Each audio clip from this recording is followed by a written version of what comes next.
जो टॉपिक है हमारा वो हम कवर करने वाले हैं ओपैम्प की क्लोज लूप कॉन्फ़िगरेशन स्टार्ट कर रहे हैं। पहला टॉपिक है इन्वर्टिंग एम्पलीफायर। इन्वर्टिंग एम्पलीफायर क्या होता है कि इसका जो आउटपुट होगा हम ये प्रूव करेंगे कि आउटपुट जो होगा वो जो अप्लाइड इनपुट है आउटपुट उससे 180 डिग्री फेज शिफ्ट या फिर ऑपोजिट पोलैरिटी का आपको आउटपुट मिलेगा। ठीक, ये डेरिवेशन हम करेंगे।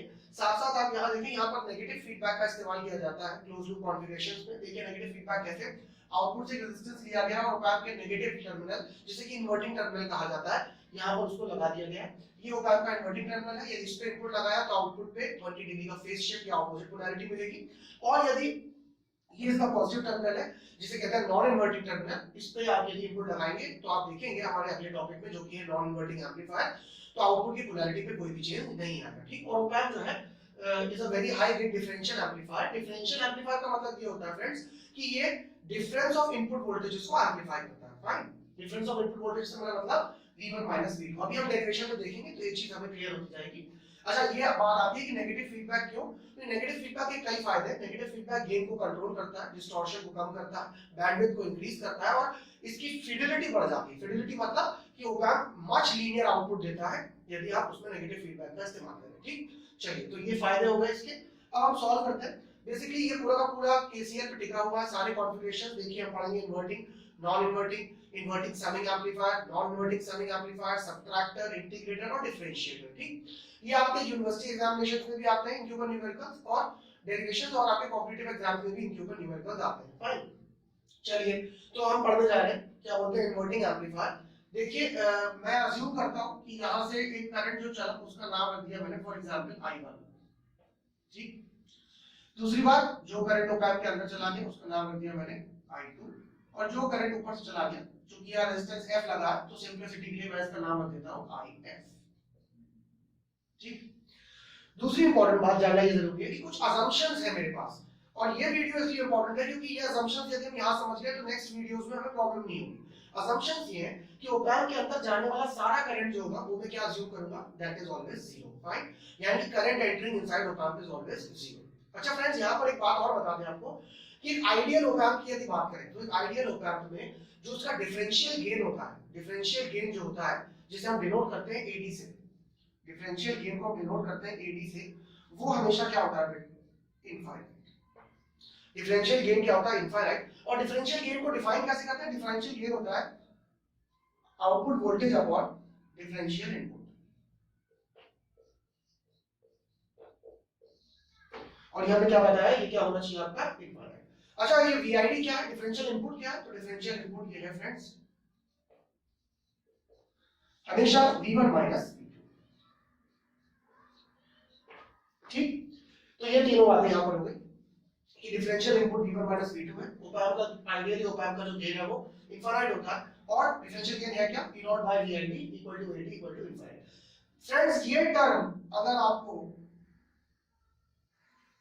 इनफाइनाइट बनानी है तो इसके लिए आप जानते हैं क्या होना जरूरी है, इसके लिए जो VID है उसका 0 के बराबर होना जरूरी है। फाइन, तो यदि इसे इनफाइनाइट बनाना है then VID must be equal to 0, और अगर VID equal to 0 है तो आप जानते हैं V1 किसके बराबर हो जाएगा, आपका V2 के बराबर।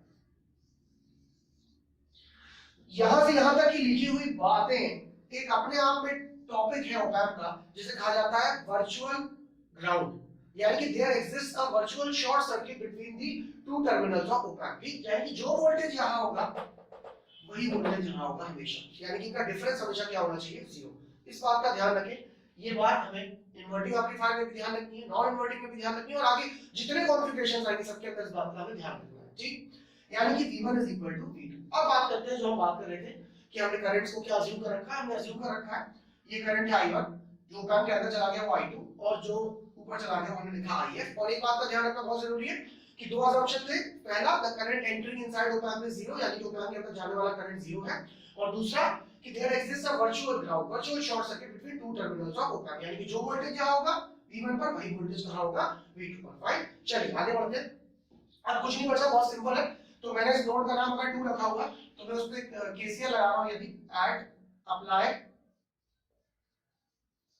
KCL eight node 2। ठीक, इस नोड का नाम मैंने 2 रखा हुआ है फॉर एग्जांपल, यहाँ पर मैं केसीएल लगा रहा हूँ, तो केसीएल क्या होता है, sum of incoming currents is always equal to the sum of outgoing currents. तो मैं लगा देता हूँ, क्या होगी, इनकमिंग करंट क्या है I1, आउटगोइंग करंट क्या है, दो हिस्सों में बढ़ रहा है I2 प्लस IF।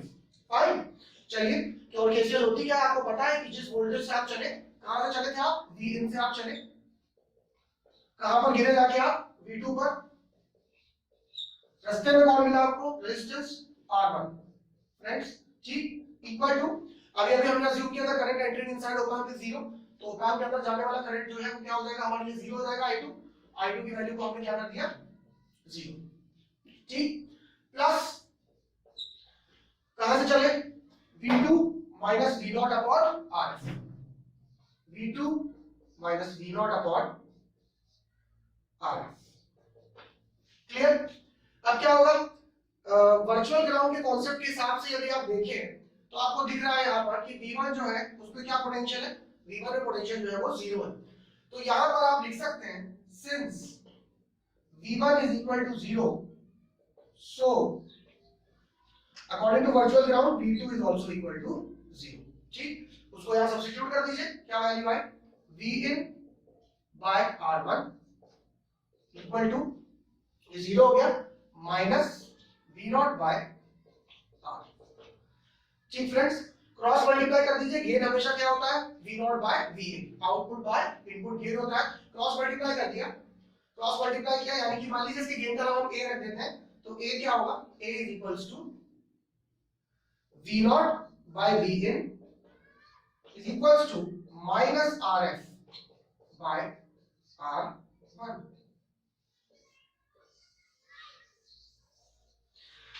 तो यहां देखें क्या दिखा आपको कि जो गेन आपने है वो क्या प्रूफ किया आपने, गेन क्या है आपका, V0 by Vin is equals to minus RF by R1, यानी कि आउटपुट वोल्टेज क्या है, आउटपुट वोल्टेज है minus RF by R1 into Vin।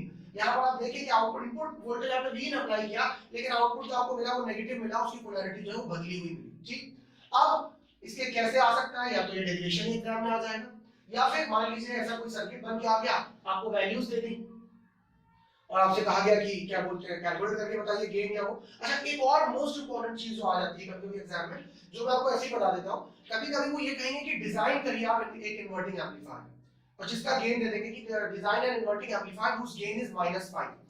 तो फ्रेंड्स वो ऐसे क्वेश्चन में आपसे ये मांग रहे हैं कि वो चाहते हैं कि आप एक ऐसा डायग्राम उन्हें बना के दें जिस डायग्राम में क्या हो, गेन हमेशा इन्वर्टिंग एम्पलीफायर का -5 आए। फॉर एग्जांपल हम किसी को यही छोटे से न्यूमेरिकल को अगर यही सॉल्व कर दें आपके लिए, तो देखें अगर मैं बोलूं, देखिए ध्यान से, अगर मैं बोलूं कि एक ऐसा ऑप एम्प डिजाइन करो जिसका गेन -5 हो, ठीक, आप जानते हैं कि गेन का फॉर्मूला क्या होता है, -RF बाय